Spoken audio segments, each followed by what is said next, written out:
touching tributes were played to fans as Vince Hill was remembered as a true gent and wonderful singer at his funeral today. The acclaimed singer, best known for his cover of the hit Edelweiss originally from The Sound of Music, died at the age of 89 last month.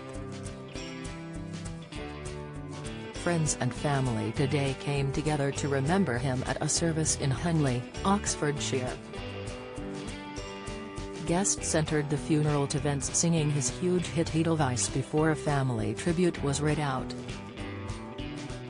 After more music, there were tributes from Vince's friends and colleagues who recalled his career, which included 8 top 40 hits.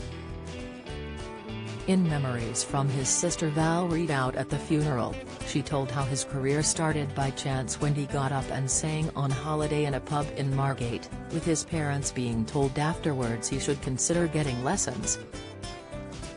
Within months he had a teacher and practiced every day in his bedroom before he started to get gigs in working men's clubs and his career took off. Speaking at the funeral, entertainer Mark Andrews said if he went through all of Vince's career highlights it would take 10 hours, but told how he first worked as a baker, truck driver and miner before finding success.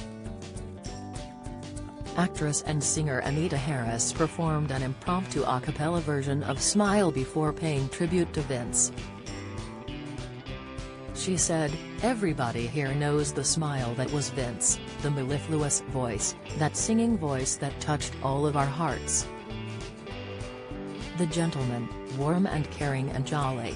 He had a great empathy with every artist that he worked with and especially with his musicians. The Vince I knew was all that was good. He sang with the best, elegant and refined, his voice wrapped around the song. He will always be remembered. Maybe now from afar, but heaven is so much better." Now shared with his Annie late wife, with its new and golden shining star. His debut single The Rivers Run Dry, released by Piccadilly Records in 1962, led to TV and radio appearances which brought him to the attention of bigger labels.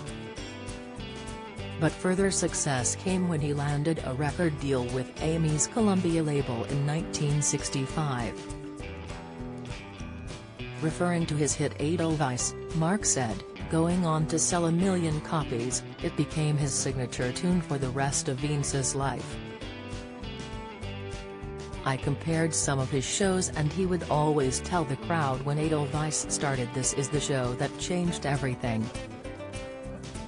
Coventry-born Vince, who performed with the likes of Tony Christie and Cilla Black, rose to fame with his debut single The Rivers Run Dry before he was signed to Amy's Columbia label in 1965 and went on to produce a number of hits. His death was announced in July, leaving his fans heartbroken. A screen was erected outside Henley's Town Hall and a webcast link is being set up so that those who cannot make it can still join in the celebration of his life. Vince wanted the service to be uplifting and for all those attending to wear colorful clothes, a post on Vince Hill's official website said.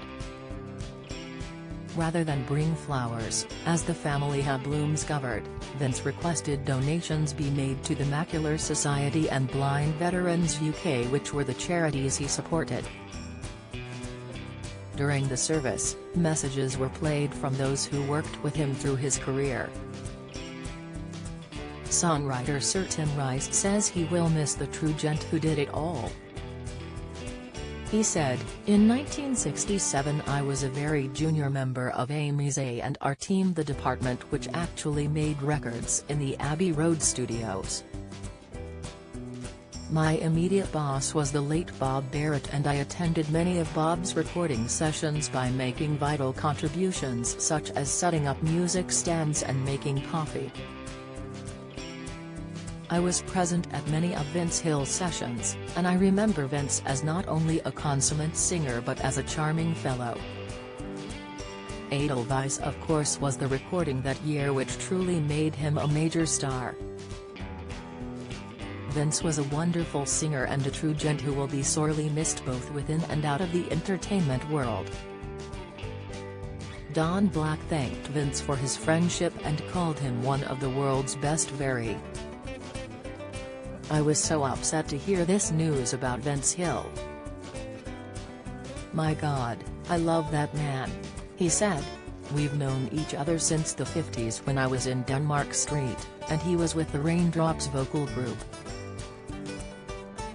I always thought he was one of the best singers in the world, and on my radio show I used to play Roses of Picardy nearly every week. Vince, thanks for your friendship, for your voice and for the memories." Strictly Come Dancing's Les Dennis spoke of the singer's bravery when the famous North Pier Theatre caught fire. "I remember the day that I met Vince Hill vividly," he said. "Dustin G and myself were about to do Blackpool North Pier for the summer season in 1985, and Vince, to my delight, was to be our guest star. To discuss the upcoming season, Annie and Vince invited us to their beautiful home in Henley. Annie welcomed us in and gave us a lovely welcome, and then Vince walked down that elegant staircase every inch the star. And from that minute we became firm friends at summer. Vince and I would play tennis. Well, gossip about show business and hit the odd ball.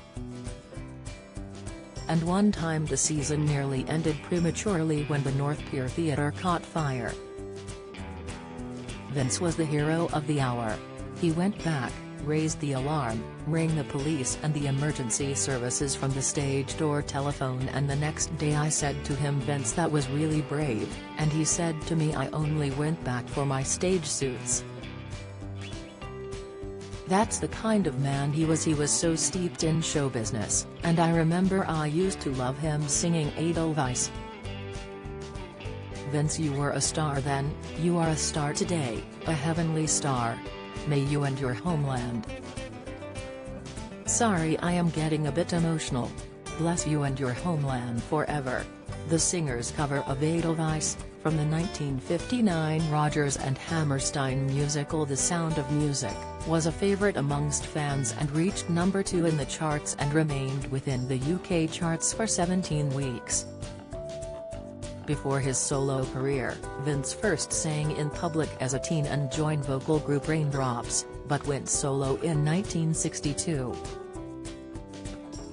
Vince's hits include Look Around, The Rivers Run Dry, Daydream and Doesn't Anybody Know My Name. His death was announced on Twitter, in a post on Vince's account which read, "Sadly, we have to share news none of us want to hear. We're very sorry to have to tell you Vince has left us. He passed peacefully at home. Vince created a musical legacy, his tunes will remain forever in our hearts. Here's to you, V, you bloody legend." Follow Mirror Celebs on Snapchat, Instagram, Twitter, Facebook, YouTube and Threads.